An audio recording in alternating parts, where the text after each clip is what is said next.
to the 124th episode of Silicon Zombies, where you get the best brains from the Bay and beyond. Want to do a quick shout out to our sponsors, the beautiful Park James Hotel, and our big buddy Human here too. So thank you so much to them. And we are also grateful for Necodex. That's Necodex. If you're building any kind of products and you need your technical team to grow a little bit, talk to these guys. They do amazing work. Primero Negocios, these guys right here do our marketing, and they help us from strategy. They help us with execution and everything in between. We've grown like crazy thanks to Primero Negocios. Check them out if you're looking for digital marketing. Well, ladies and gentlemen, we are in for a real treat for today. We're going to be understanding emotions, our emotions, and how to control them. Like, where do they come from, and why? And do we sometimes perhaps neglect them, and what happens then? So maybe we'll go ahead and get started off. Would you like to share a little bit about yourself, Jen? Jen, yeah, tell us who you are and what you do. That was quite the booming voice to follow. So my name is Jennifer Wills. I'm the president of Kelleher International. I came to this industry through both law and finance, so I have a very sort of circuitous path to this. I essentially run the day-to-day operations of this company. We're about 35 years old. We're one of the oldest matchmaking companies in the country.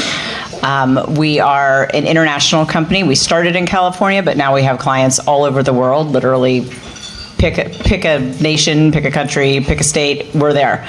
And our workforce is dispersed around the country. We had offices until COVID, and then we realized that it was much more efficient to do a lot of the work that we were doing in person, over Zoom, and we've just continued to grow over the past 30 plus years, particularly in the last 5. And I'm very grateful to have all of you here. Thank you so much. Beautiful. All right, Julianne. Hello. Welcome, everyone. Thank you for being here. Thank you, Human and Nick, for the invitation.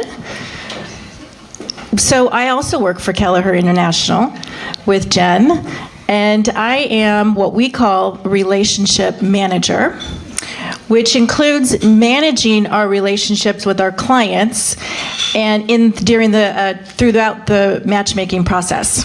So basically, I am a matchmaker helping our clients find their special person. And throughout that process, it also requires working with them on who it is that they want, who are they compatible with, who are their values and their goals aligned with. And it also includes daily coaching. We coach our clients. How can they best show up on their dates, right? What is it that they want to work on themselves, right? A lot of times going on dates and through this process, it brings up a lot of fears, right? Our emotions. As it were. Right? So, again, and I'm also head of coaching, so thank you. All right, Jackie. Yes. My name is Jackie Dorman. I'm the newest team member of Keller. No, I'm just kidding. I am a speaker and a coach and a matchmaker. I have a program called Last Year Single. It launched right like 3 weeks into pandemic. I realized I have a captive audience, so I might as well use it. And so I did, and we've had 700 plus engagements and marriages happen since October 2020. Yeah, nice. So good times. Fun times. I often am the head cheerleader for your love story. I do a lot of cheerleading for my clients and my students and helping them just to understand that if they want love, they can have it. And so that's what I specialize in.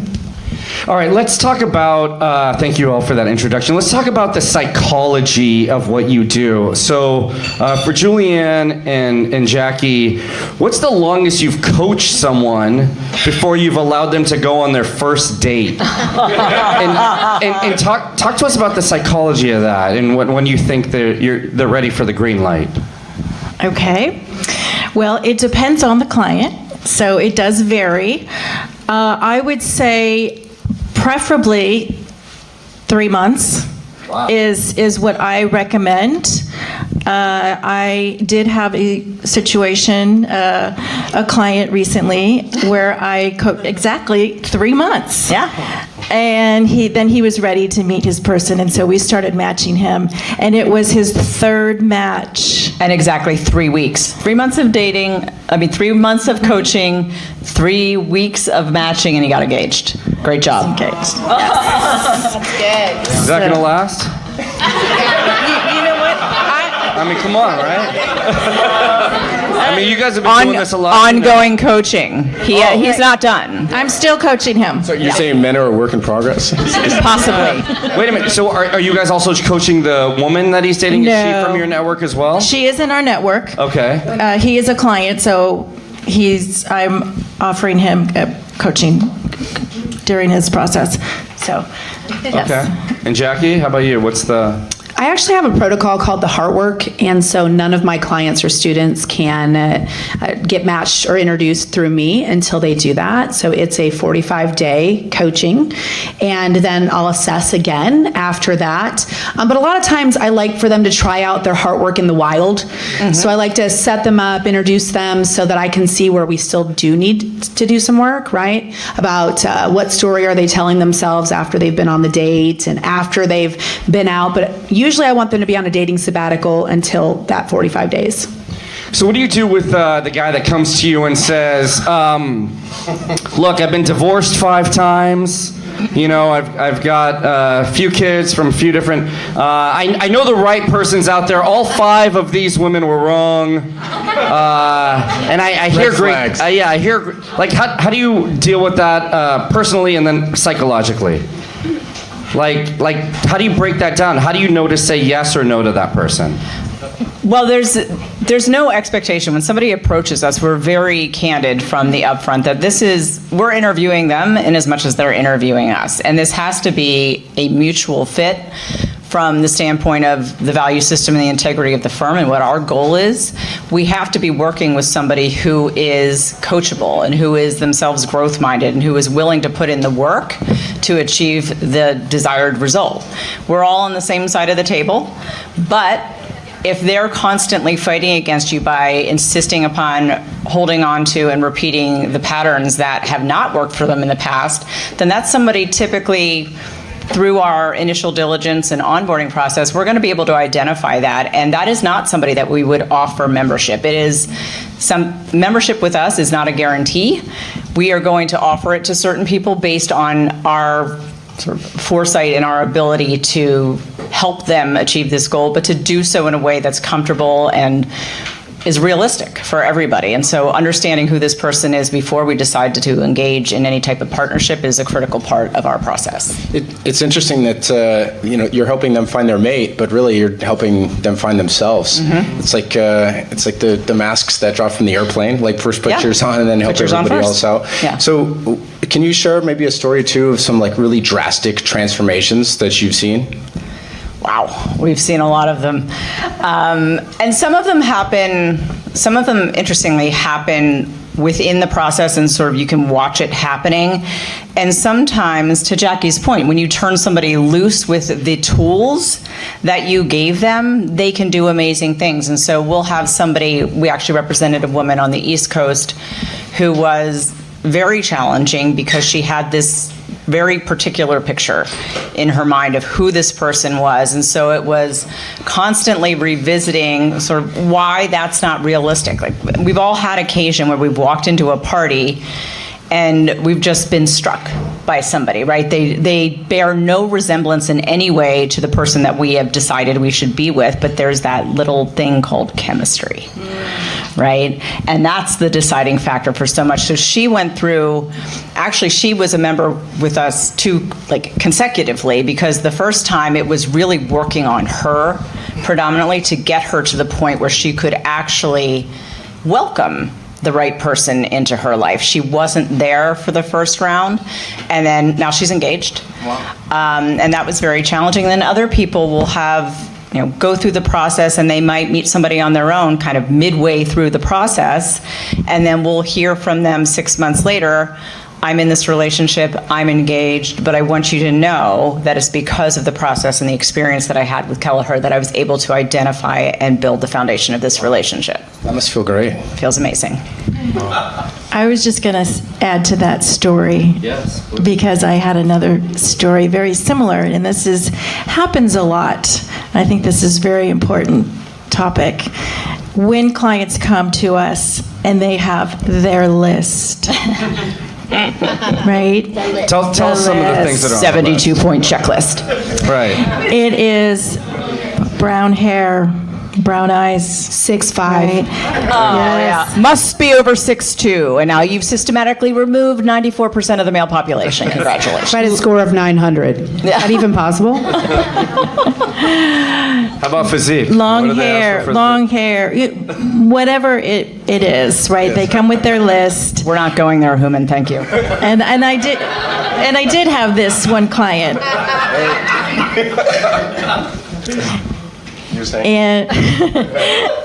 And so she came in with her list. We went through coaching. I did a few sessions with her, and then I started matching her, based on her list. Not finding a connection, one after the other. She actually met somebody on her own, totally off that list. Somebody completely different from her list. And she came back to me and she said, Julianne, I'm ready to meet somebody. I'm totally open now. And guess what? I found her a person. So, helping people get out of their own way is so important, right? All these lists are our walls. Mm-hmm. That's all they are. So it's a way of us self-protecting, because oftentimes, unconsciously, we know we're never going to find the list, right? So as long as we have the list, then we're safe. We're marked safe from ever finding love because the list doesn't exist. Right. And just like them, I have people come with the list, and then what happens is that they get the best thing that they never knew they even wanted. Yes. And it's so beautiful to watch, right? Mm-hmm. And so when they come with the list, because we all know, we're like, sure. And then love shows up in a completely different form, and it's awesome. Yeah. Surprises are nice. Right? Well, depending on this. This is true. Well, talking about lists, let's talk about the uncomfortable topic, politics. So, when you're matching, are you looking for people that are politically aligned? Is that a factor? Was it a factor in the past? We were talking about this beforehand.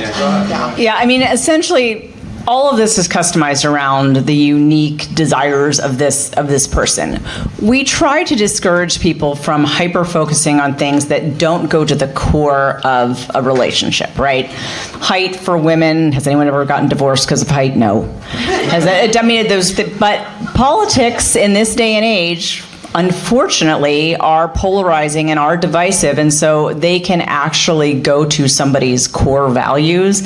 And so to the extent that somebody is very interested or involved or dedicated to a particular political scheme, then we have to take it into account, because it's not going to promote the connection that we're looking for, but it's not something that we offer. If they don't bring it up, it's not something we say, well, hey, what do you think about politics? That's not going to help anybody. So, but if there are certain people who they may be in politics, or they may be in some job that is a critical component to them, they have to have somebody who aligns at least a little bit, and so they can't completely ignore it. But if they're super extreme, if they're very dogmatic about anything, politics, religion, it doesn't matter what it is, obviously their match is going to have to be someone who's in that same, schema. Yeah. So after working with people, Nick alluded to this, do you see all the areas of their lives improving, their work, their friendships, their exercise, their anxiety going down? Talk about the psychology of that. What do you think that is? I think that during this process, they also learn a lot about themselves and what really brings them joy, right? It's not about the list, right? It's really, it's a catalyst for doing some of that inner work that is so necessary to be happy in life. And that's what it's about. I mean, relationships, that's the number one part of being happy. So Chip Conley said the exact same thing. Oh. He also used the word catalyst, which I think was really cool. Interesting. Interesting. Well, and if you look at what the pillars are of good relationships, irrespective of what type of relationship it is, it's truth, it's trust, it's communication, and it's curiosity. It's the same, whether it's a friendship or a romantic relationship. So just, it's a natural extension of the work that we do, that we all do with our clients as we're working to help them improve their ability to navigate and build a foundation in a romantic relationship that's invariably going to translate over into their other relationships, particularly as it pertains to communication. We're teaching communication skills, we're teaching growth-mindedness, curiosity about others, empathy and understanding. Those things, they're critical in any type of relationship. Yeah, it's true. And of course, vulnerability, which is important. My experience is that people are never stuck on the outside, they're always stuck on the inside. So all of my clients, I feel, have a breakthrough in, like, say they're the CEO of a company, they start to, I don't think that you can scale anything, whether it's a relationship, a potential marriage, or a business, until you scale your heart. So when you really deal with what's going on inside, then you start to have breakthrough on the outside. And so that's been my experience with almost every single client. That's actually doing the work and not just, telling me they're doing it. Phoning it in. Yeah. So Jackie, obviously, a lot of people are here because you're here, and you too as well. But, the number 700, it's a huge number. It is. And inevitably, everyone says, yeah, but what's her divorce rate? So can you address that now? Because when Nick and I were designing this, I probably got 100 texts, emails, and calls saying, yeah, 700 marriages, but what about the other side? Well, it's 700 plus, and it's only since October of 2020. Okay, so that's a very short amount of time, and I don't want you to think that I individually matched all of those people. I have programs, I have communities for marriage-minded singles, and so these are where these success rates are coming from. And I do hear about trouble in paradise. I do hear about separations, and I do hear about divorces. I would say the number is probably under 10. And I do credit that to the work beforehand. Mm-hmm. I mean, these people are, they're figuring out what it is that they want, who they are, what they don't want before they're getting into these relationships. And there's two types of marriages that happen fast. Toxic, undeniably messed up, crazy ones, and then undeniably divine ones. And so we really do that type of work. And so I think it's probably under 10, and two, I was telling them earlier, in at least half of those 10 that I have heard about, we were like, hey, you're moving too quick. We don't think that you're pacing. We don't think that, maybe there's some flags you're not taking a look at here. In one situation, there was more red flags than the Daytona 500. And it's not at all surprising to me that they're divorced. But let's also define success in matchmaking, because there are so many different ways to look at that. That's good. It's not just about the marriages or the relationships. It's about who they become after this process. But also, once you set that intention on, okay, I'm ready to meet my special person. I'm ready to be in a relationship. I'm ready to work on myself.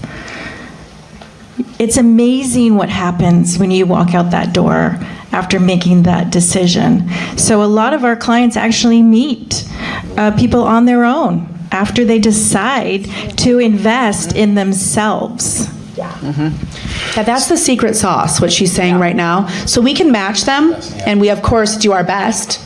But because they're doing the work, now they're attracting a whole different type of person, right? So when they do that work, I often say this, that when you do your heart work, your taste in the opposite sex changes. Mm-hmm. And it changes to someone that can actually meet you in life where you are, instead of, whatever it is that you've been trying to do before. So if your type isn't working for you, then we can help you unpack that. Yeah. Hopefully it matures a little bit. So what's You interesting. would hope. Yeah. So you're obviously at the genesis of these relationships. What about some maybe tips or tricks that you could recommend to couples that have been married for 5, 10, 15 years? I think that the same tools that we provide our singles can be definitely applied to those in committed relationships, right? It's still about communicating. It's still about what's working in this relationship, what's not working, right? It's having those relationship check-ins. My husband and I have those frequently.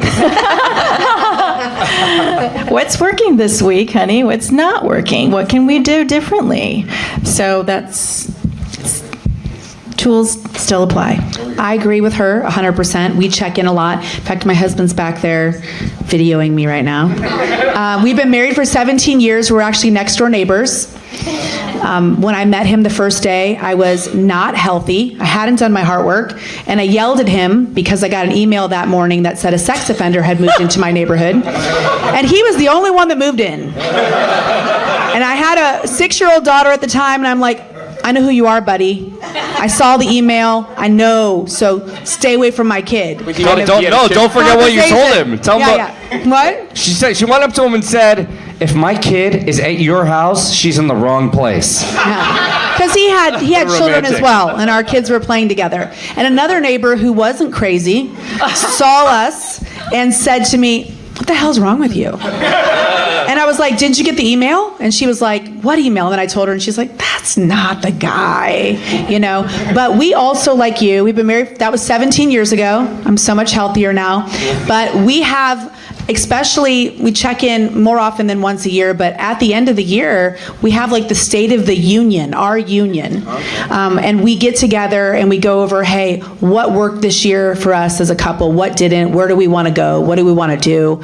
You know, you would leverage so many other things in your life. Why wouldn't you leverage your marriage? Why wouldn't you see what works for you? You know, how are we partnering to help each other become the best versions of ourselves? Yeah. And the other thing is, I think there's this misconception that when you find your, quote, perfect person, it's just rainbows and unicorns. It's not. It's not? It's not. Relationships are hard. Good relationships are really hard. It's true. Right? Because they are work. You have to take the time. You have to have patience. And while we all have these, this is a really important aspect of my partner, and this is an absolutely no, there is this enormous amount of real estate in between, which is the land of compromise, and 99.9% of your relationship is spent there.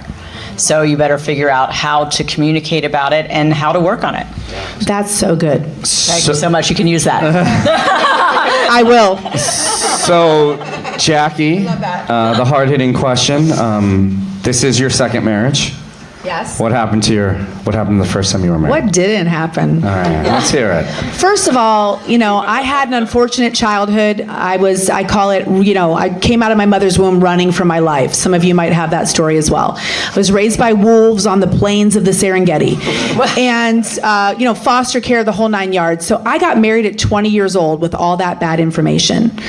You know, my mother, you know, bless her soul, she's in heaven. She's not alive on the earth right now, but she was married 3 times before I was 10.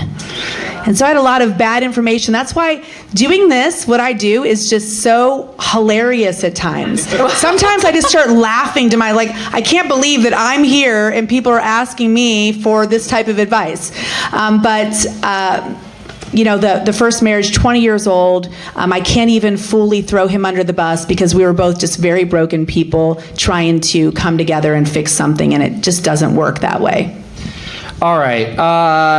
So I know you guys don't work for free. No. So Jackie, roughly, what? Okay, Jen, roughly, what's the cost to work with you guys? I mean, How many Bitcoin? Yeah. Do you take Bitcoin? Yeah. Do you know? Is it affordable? Is it? Give us a range. Okay, so it's not inexpensive. Thank you, Human. We talked about this question. But I would flip it around. First of all, everything is scoped on an individual basis. We do have kind of, you know, a basic 5 basic offerings. The first 3 are built around the geography, the number of markets that we're covering, and then we have what we call sort of our premier or elite memberships that include a lot more from the resourcing standpoint, whether it's weekly coaching, whether it's outbound recruiting, which we have recruiters on staff who do proactive recruiting because not everybody, some people are more challenging than others. But essentially, it's an investment in yourself. It is an investment. But if you think of the return on that investment, you get to know yourself better. You're a happier person. You're more content with who you are. You're finding people that meet you in your value set. It's kind of priceless. Priceless. There it is. How often do you find the same question for you, Jackie, in a second, but how often do you find yourself saying no to somebody? More often than you'd think. Wow. Yeah, and it happens, again, it goes to, we as a firm, this is an industry that can be a slippery slope. Yes? And it's very important that we hold ourselves to a very high level of integrity with respect to the people who are out there walking around as our marketing, essentially. Every client is out there as a bulletin board for us. And so it's critical that they represent who we are from our core values and our integrity. And so there are a lot of people who come to us and it's very clear or becomes very clear in the course of the interview process that they don't share our values and that they are looking for something that we are simply uncomfortable providing. And we won't compromise our values for a check. And very often we find it's actually at those higher membership levels that we have to turn people down because they are accustomed to, well, if I'm willing to pay you enough, you're willing to do it. And that's not the answer with us. What percentage of folks are referrals? A very high percentage, actually. I mean, that's our marketing, right? It's a very interesting industry in that we can find out a lot of information about people, but we don't know if they're dating people. That's just a piece of information that isn't easily discerned through marketing, right? It gets a little creepy sometimes, but so it's good people know good people. Right? People tend to hang out with like-minded, similarly valued people. And so our clients or our candidates who have success with us or enjoy the interaction with us tend to tell their single friends. Jackie, how much does it cost? So, same for so many things that she's saying. Same. Next, ditto. Yes, ditto. I believe in something called community-based matchmaking because what she's saying is exactly accurate. If you are a good person, and when I say that, I mean someone who's done the work, someone who is, living in a self-awareness place in your life, and you want to treat people with respect and honor, then you probably know people like that as well. And so a lot of referrals. And we have something pretty much for everyone. We have a community level that I feel like is low-hanging fruit for people to come and do their work and meet other people that are doing their work. And we have a lot of marriages that happen within those communities. And then, of course, we have the more work that I have to put in. I'm just one person. I don't have all these team members and all this stuff going on. So, if you're going to work with me directly, then, of course, that the price has to go up. But I have also turned down, write your check. How much do you want? I've also turned that down because the person had the wrong motivations for what they were trying to do. So, all right, I'm gonna ask one more question. We'll open it up here. So, what do you want to say right now to the person who's going to be downloading this podcast or in this room that says there isn't anyone out there for me? I'm a lost cause. What do you want to say to that person? There's a lid for every pot. But there truly is. There truly is. If happiness, and I said this, I think, when we spoke before, happiness is an inside job. If you find your happiness within yourself, you are going to attract a happy, healthy partner. That's the way it works. It really is.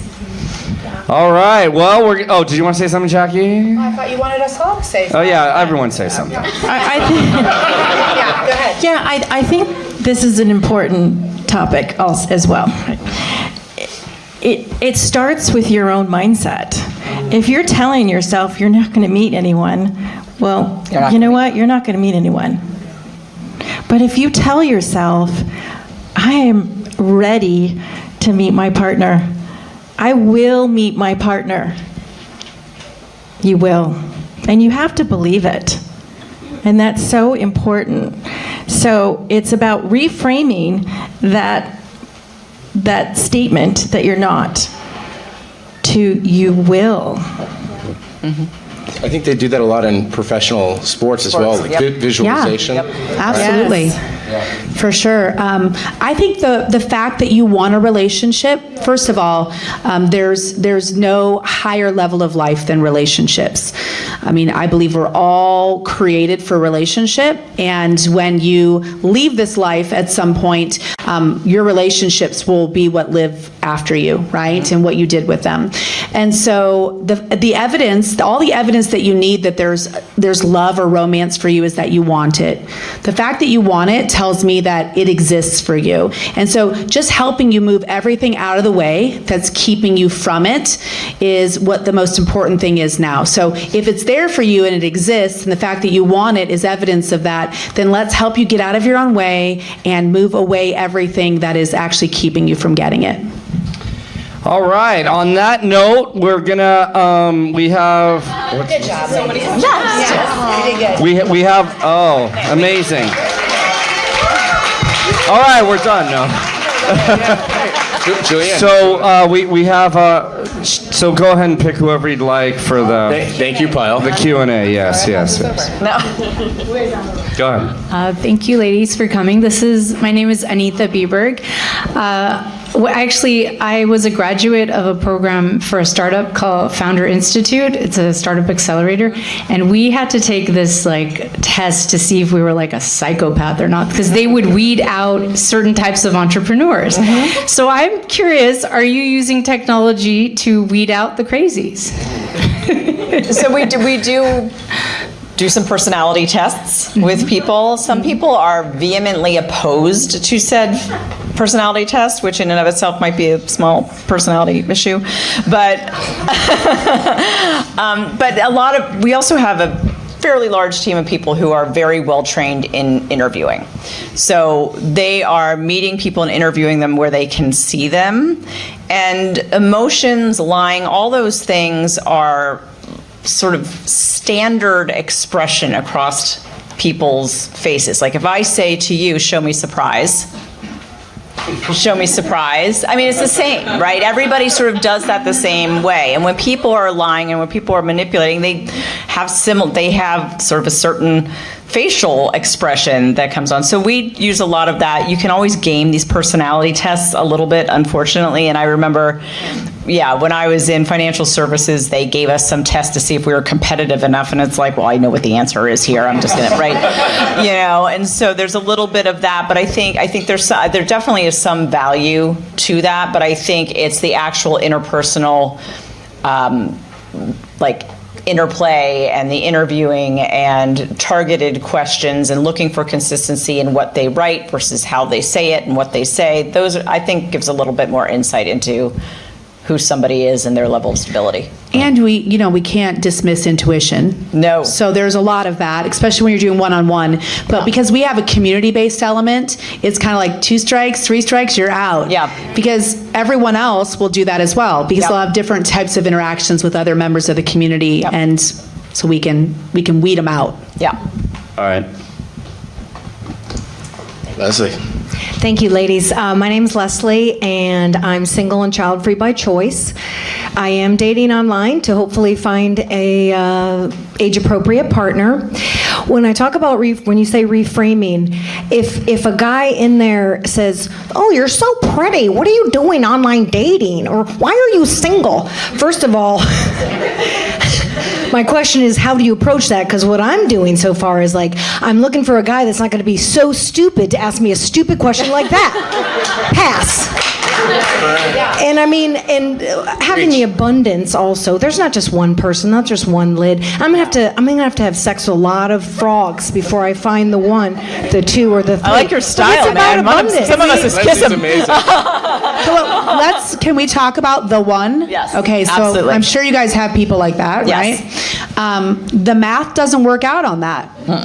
If one person picks wrong, then we're all screwed, right? Yep. So Yeah. Yeah, there isn't just one person for everybody, and there isn't just one person. If you think about who you wanted to date when you were 25 is absolutely likely not the same person you would have any interest in your 50s. And we do see a lot of people who come out of very significant relationships. They either get divorced or they lost their spouse, and you would think that they would say, particularly when they've lost their spouse, oh, he was this, he was that, but they recognize, right? They're in a different place. And so there is always going to be more than one person who is a good fit for you. Perfection doesn't exist, right? It just doesn't. No, and I was just going to say about dating apps in general. I mean, I call that swimming with the sharks. Okay, so I don't know if you guys have this, but we have an entire program that teaches people how to date well on apps. And those are, what you just described is usually an opening line for a scammer. Mm-hmm. Yeah. You know? Oh, you're a pretty lady. What are you doing at this bar? You know, it usually, it can be an opening line. It's actually one of the 3 opening lines for scammers is what you just described. So if they say it, just go ahead and move on. Because the chances are it's just someone who's trying to flatter you and also find out what you're looking for and how desperate you are to get it. Yep. I'm just trying to stop them from doing it again. Yeah, well- So to me, it stops with me. I'm like, don't be an idiot and say that there's nothing wrong with being single, there's nothing wrong. Like, we're just in different stations in life, and maybe I want to have a partner Tuesday, maybe I don't today. So I think that's what we need to reframe. So you triggered me. Reframe it. Yeah. We're all just sexy people. I love it. Sexy people. Fantastic. All right, here's another question. So I work with a lot of younger guys who, I would call it the failure to launch concept, right? Like I started a call to help them have better relationships, and I ended up with 6 ladies on it and no guys. So, but like I really want to get them to engage, but how do you, I mean, I think part of it's they have to have the harsh desire, but any tips on how to actually get guys to, because they all want to be married, right? They all want to have great relationships, but then I'm like, dude, and I challenge them, and they're like, no, I'm good. And so I don't know. Any tips on getting them to actually move?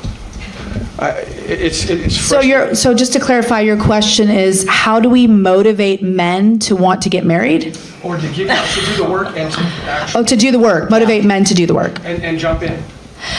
I mean, honestly, we are approached by so many men who get to the point where they're exhausted by the apps. They're exhausted by, but also men, there's sort of a crisis of connectivity with men generally. So I would say appealing to that level of camaraderie. I mean, if there's a real issue with men, that they need to be this way. Right, to feel bonded, and that was a real crisis during the pandemic, and a lot of men felt very isolated, and it wasn't a healthy situation. So I would almost try to appeal to that part, the male bonding piece of it, versus the let me help you with get to a relationship piece of it. Well, we have a men's program, as you know, because you're in it. And what we have found with just teaching men and coaching men is that there needs to be, like she's saying, a more in-person element to it. Men don't necessarily, my experience has been, they don't really like virtual. Mm-hmm. They don't like online. They want to get together, maybe go out and do some manly thing in the woods. They want to do something and together. Then come back and talk about their feelings afterwards. Yeah. So maybe you could do that. Right, I think it's more about getting together, creating a social aspect. It's almost like men and directions, or... Yeah, I was going to say that too. What do you mean? I got it. I don't need help, or I know where I'm going. Right, it is. It is. Women are more inclined to ask for help. And so I think that... But to what she's saying, I think this is important for us to say. I think that a lot of men, especially, they think this is just supposed to be organic, and because they need help, they're like, am I the only person that needs help? Yeah. Like, isn't this supposed to just come naturally to me? Yeah. And obviously the answer is not in this day and age. Yeah. Right? It's the wild, wild west out there. And so everyone needs help. Yeah. What percentage of people would you say are compatible? What's just that percentage of people? Like, there was the one Seinfeld episode. Right. Clarify that question a little bit. Jerry Seinfeld would have been the worst client ever. Just want to say that. So if you take one person, what percentage of the population would they be sufficiently aligned with to date or to marry? Does that make sense? That question? Yeah, I mean, it's a virtually impossible question to ask, and I'll tell you why. Because there are certain people who just their habits, their life there's a rigidity to it, and so that doesn't articulate into a broad audience. And we talk about scoping and structuring searches based on addressable audience. Oh, okay. So that's not something that we disregard, and that can be anything around their lifestyle, anything, sort of dogmatic approach to religion, anything, even location, right? How do we create an addressable audience that's large enough, robust enough, that we have a strong likelihood of presenting enough opportunities to optimize this experience? That's how we look at it. Okay. Yeah, it is about opportunity. As far as compatibility goes, I like complementary opposites as far as when I'm matching, right? So compatibility can mean a lot of different things, but someone who is going to have chemistry with you is probably going to be a complementary opposite to you rather than someone who just has your non-negotiables. We should all have non-negotiables for sure. We should all have deal breakers that are not based on some broken place inside of us, right? But at the same time, people tend to like people that are not polar opposite different than them, but are different enough to make it, super sexy and interesting. Yeah. Is there anyone else who has a question? Anybody? You guys are getting shy all of a sudden. Oh, what's that? A second ago, we had 100 hands up. All right, we got one in the back. We're very scaring us. Hi, my name is Maria. Quick question. What about if you find the love of your life? You're like totally in love, but this guy has like, bad odors or bad manners, or he never took a shower or stuff like that. But literally, Spray him with a hose.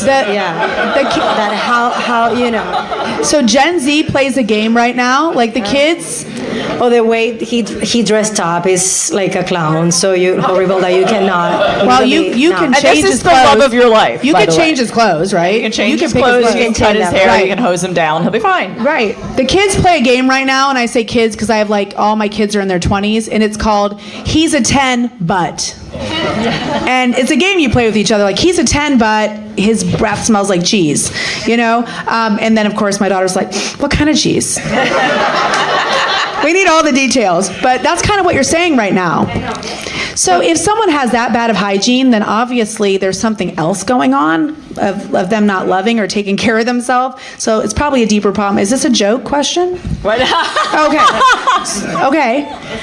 All right, so those are all surface things that could be changed, possibly, if the person wants to address them. So obviously, if there's a deeper problem going on, then they would need to do the work. So how do you, so clearly she's asking a question, like, how do you bring this up? Well, I wanted to add to this. It's Maria? Yeah, it's Maria. It's Maria, yeah. Meche. Yeah. Maria, She's talking to someone else. I just wanted to acknowledge that your love for this person is much deeper than the exterior, and that's so important and lovely to hear. All that other stuff that you mentioned is workable. You can transform, right? It's maybe he needs a little guidance and a little support, right? Yeah, and sometimes it's the challenging part is bringing it up, right? How do you broach the subject? And it can be done very casually and sort of surreptitiously by, here's a new shirt, right? Just you do a little shopping for him. It's like you're dropping little hints, and then honestly, if he cares about you. But if he cares about you the same way that you care about him, you're going to deliver this information with love and empathy and compassion. You're not going to go, dude, you stink and you need to change your clothes. Like, that's not how you're going to approach this. You're going to say something that's supportive and he probably doesn't understand or doesn't see it in himself. And so you're pointing out something to him, but you're doing it out from a place of love that will land differently than if it's just a critique. This is going to seem crazy, but I have a suggestion. Have you ever heard of those Korean spas?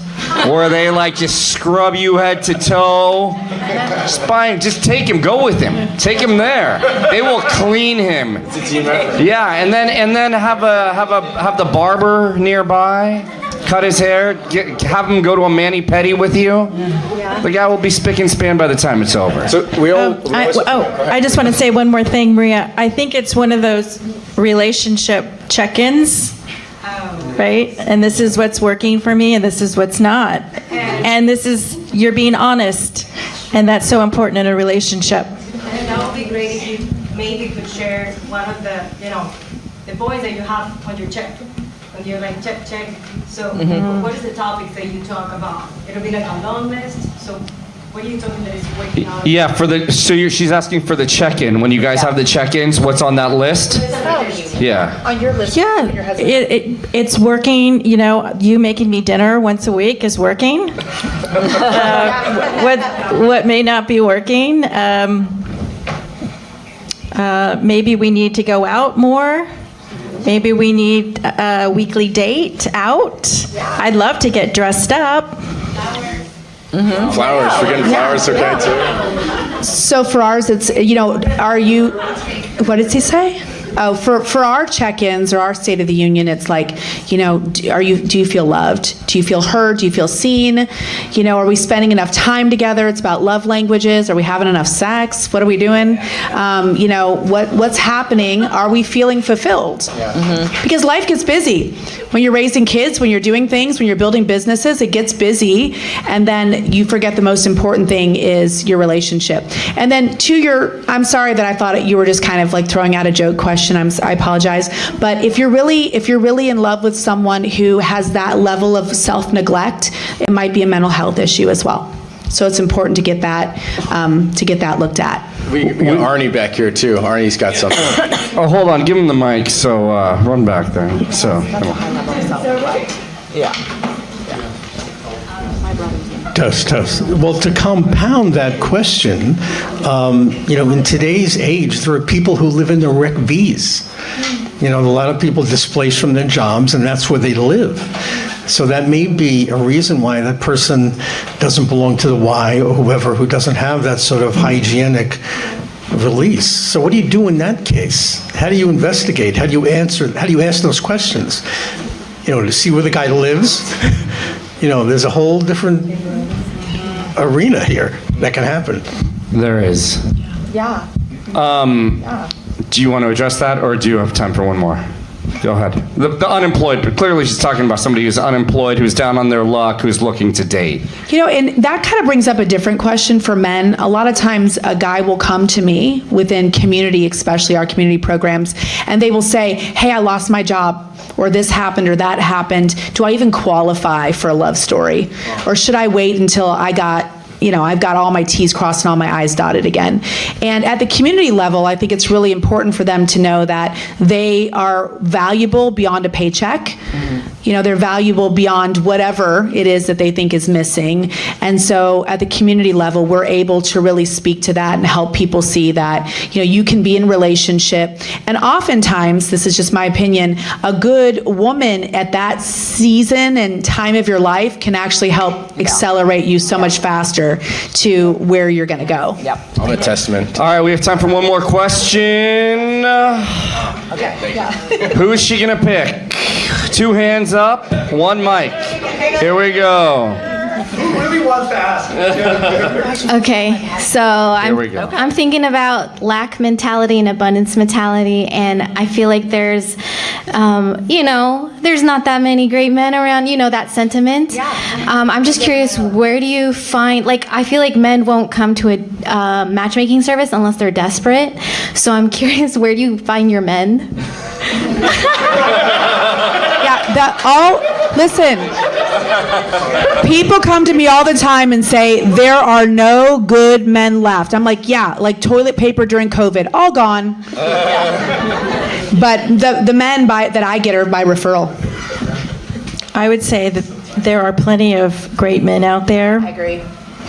And I think it's yeah. I would say, who is your target audience? And go to those places to meet him. Talk more about what that means. It's what are some of your activities? What brings you happiness? Right? What do you want to share with your partner? Act as if you already have him in your life. And then go to those places and meet him. If you're single and you go to XYZ, it stands to reason that there are other singles that go to XYZ that are involved in those hobbies and those endeavors. And so it's just about, honestly, it's usually about, are you willing to put yourself out there in those places? Because a lot of us, we just, we don't talk to each other. We've lost the art of meeting strangers and making them into friends. Yeah. Yes. Yeah. That we can blame on COVID, right? To some extent. And then as far as, you can't imagine that men actually approach matchmaking companies, they do. And sometimes it's more of a poke, like they're not really sure, but they're just going to explore it. And if you can explain it to them in terms that they understand, right? This is just the same way that a man or a woman would hire a CPA or they'd hire an attorney because they have a certain level of expertise or access to information in a given space. It's exactly the same thing. That's what you're coming to us for, to expedite this experience and to make it as positive and as fulfilling and as successful as it can be. So. Great. Well, Jenn, Jackie, Julianne, thank you so much for joining us. It's been a wonderful evening with you all. Shout out to our sponsors in the Codex for your augmented technical set. Oh, we got one more question from Wild Bill. Nick, we were told that the icing on the cake tonight was hearing Human stay in confession. Oh, the plot thickens, Human. We're actually fine for that. The beans? We're actually here to match Human. So if you would like to meet Human, I'm good. please see us afterwards. Thank you. Human, are you blushing? I am. By the way, that's the first time Human's ever blushed. J squared J cubed is available afterwards if you want to talk to them one-on-one. I also want to introduce our other colleague, Sandra, who came up from Los Angeles to support. So, and one last thing, David, Jackie's husband's here. Where is he? Oh, if you have any questions and you can't get to Jackie, you can talk to him. Or you can call him Chris. Yeah, you can call him Chris. Yeah. And a quick shout out to Primero Negocios again for digital marketing. Check them out. And also, if you're in the supply chain, talk to Sasha. Sasha, can you raise your hand over here? I want to do a shout out for Boardwalk Tech. So thank you so much for joining us, and check out siliconzombies.com for more of the best brains from the Bay to beyond. All right, cheers, guys.